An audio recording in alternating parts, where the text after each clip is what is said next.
This should have been a simple task, but of course it wasn't, because I made the mistake no. The choice to buy something online. And buying something online is basically signing up for a 3-act emotional thriller where the villain is a tracking number and the plot twist is always not as pictured. I don't even remember what started it.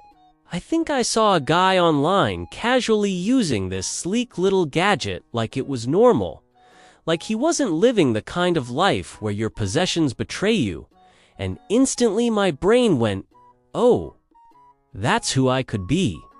You're not buying an item. You're buying an alternate version of yourself, the one who has it together. Wakes up early, doesn't own a chair that squeaks like it's begging for mercy. So I'm in bed at midnight, my phone's at 7%, and I'm scrolling with that weird confidence you only get when you're sleep-deprived and slightly delusional. And the algorithm is like, oh, you're vulnerable right now. Cool. Here's a product that promises to fix your entire personality. And I'm like, add to cart. Stage 1 is the hunt. And honestly, the hunt is fun. It's optimistic. It's where you convince yourself you're a smart consumer. Cool. You open 12 tabs like you're doing government research. You compare prices like, okay, this one is $29.99, but this one is $31.50 and claims to be premium. What does premium even mean? Emotionally premium. Then you read reviews, which are the most chaotic form of literature we have. One person is like 5 stars. Changed my life. I can finally breathe again. And right under that, someone's like 1 star. Arrived possessed. My wife left me, and you're sitting there trying to solve the mystery like a detective. Okay? Like you're gonna figure out why Brenda is crying in the comments about a phone stand. Then you get to the customer photos, because the product photos are always taken in a universe where lighting is perfect. Everything is clean. And everybody owns plants that are alive, but the customer photos are reality. A kitchen counter with crumbs, a thumb in the corner. Somebody's dog for no reason. The product sitting on a stained carpet like it just got subpoenaed. So I do my due diligence and pick the best option, which in my head means the one with the most reviews that don't mention chemical smell. I click purchase and immediately it's dopamine, relief, pride. I'm like, wow, I'm an adult. I just made a decision without asking anyone for emotional support first. And then stage 2 hits. The waiting, where online shopping becomes a mental illness, because now the product exists in limbo. Okay.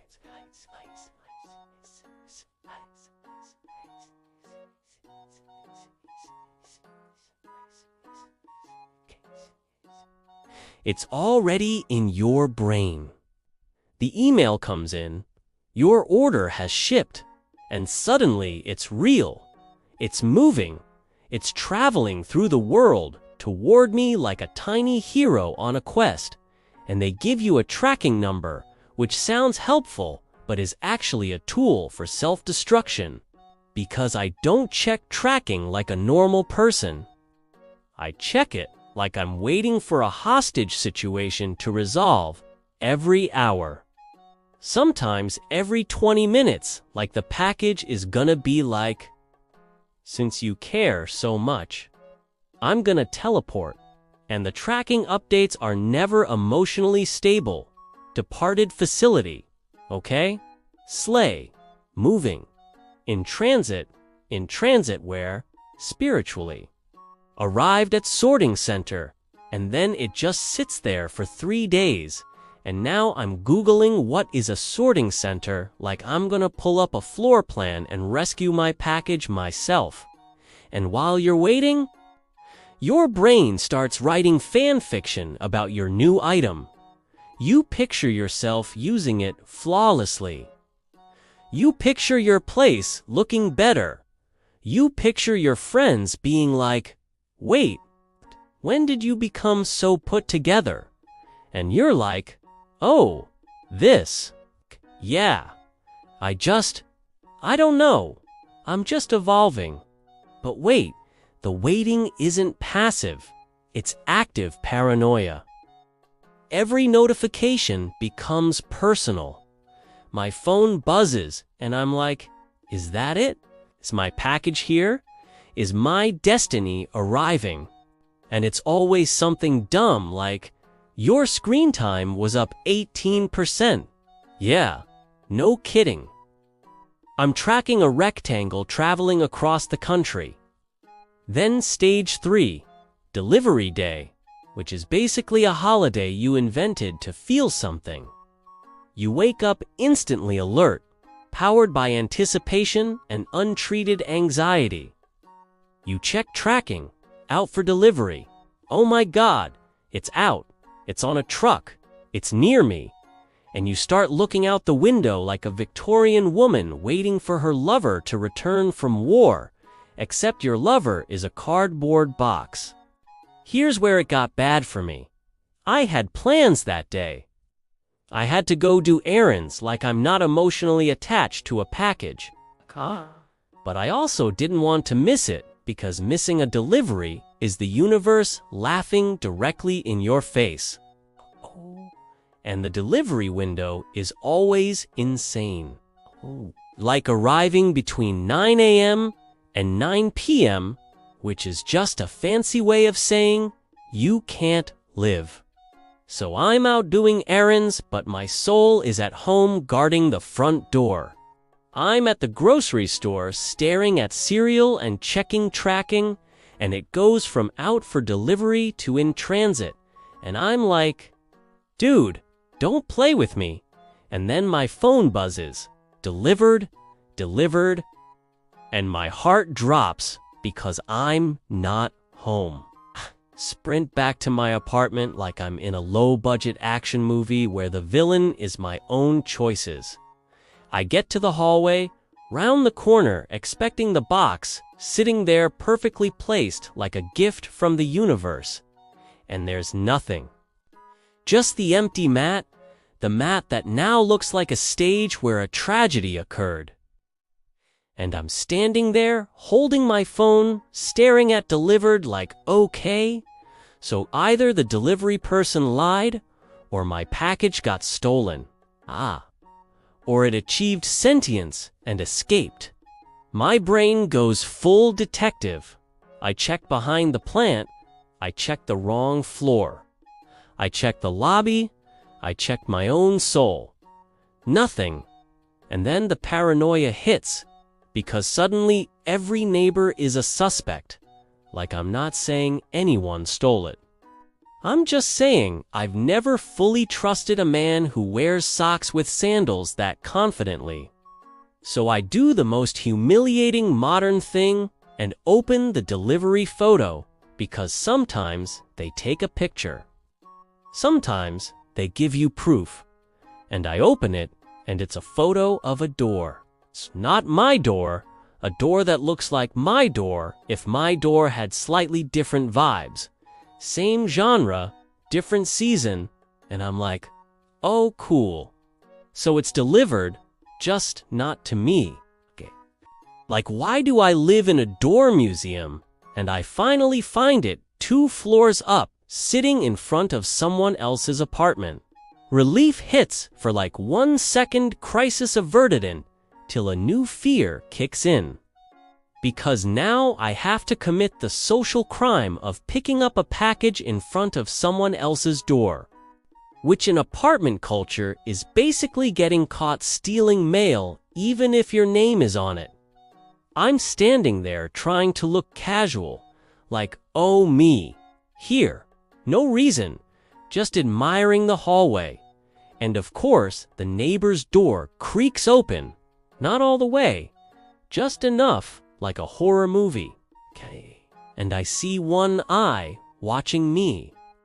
And I freeze because now I'm holding a package and I look like I'm stealing it even though it's mine, even though my name is on it and my entire nervous system is screaming. Say something normal. So I go, "Oh hey, this is mine." And my voice goes up at the end, like I'm asking permission to exist.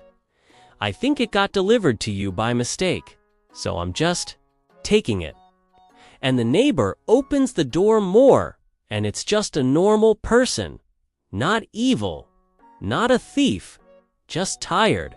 And they're like, "Oh, yeah, go ahead." And that should have been the end.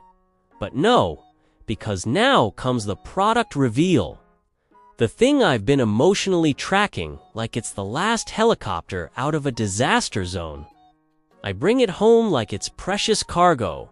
Shut the door, put it on the table, stare at it for a second. Because this box represents hope. It represents the version of me that has it together.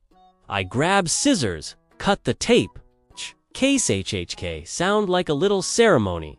I pull out the item, and instantly my brain goes quiet because it's wrong, not broken, not missing, just aggressively not what I thought. It's smaller than I imagined, comically small, like the travel size version of the real thing. And the material feels cheap in a way I can't even describe, like it was made from recycled cafeteria trays. And it has that smell that tells you the factory and the shipping container had a long, complicated relationship. I'm holding it, trying to convince myself like, no, this is fine. I'm just being picky. But then I look at the listing again, and the pictures are still there lying confidently. Because in the listing, it looks like it belongs in a minimalist apartment with a person who drinks matcha. And in my hand, it looks like it belongs in a drawer full of random cables you're too scared to throw away. Okay, and then I see the detail I missed, the words that always get you. Model, mini, mini. So I didn't buy the sleek, grown-up version of myself. I bought the version of myself that still eats over the sink. And the worst part is, still kinda works, which is the most emotionally confusing outcome. Because if it was totally useless, I could be mad and return it and feel righteous. But it works just enough to make me feel like I'm overreacting. So now I'm stuck with it, and every time I use it, I remember I did this to myself at 12:43 a.m. because a stranger online had good lighting. And here's the thing, online shopping is basically hope you can track. It's you telling yourself, something small is coming that might make my day better. And honestly, that's kind of sweet. And also kind of terrifying, because the emotional investment is never proportional to the object. Why did I almost become an amateur detective over a piece of plastic? Why did I experience 3 different personalities in 48 hours? Paranoid, disappointed, minimalist, And the funniest part is, I'm gonna do it again, because tonight I'll be in bed, phone at 6%, and I'll see an ad like, "This lamp will fix your mood," and I'll be like, yeah, add to cart. Anyway, if you've ever tracked a package like it was your child, if you've ever stared at an empty doormat like you got betrayed, if you've ever opened a box and immediately felt the urge to lie to yourself, congratulations, you're alive in the modern world. Quick favor, if this made you feel even slightly less insane, hit like, subscribe, or whatever the platform wants from us this week. And if you've got your own online shopping disaster, drop it in the comments. Because I need to know I'm not the only one out here getting emotionally manipulated by the word delivered.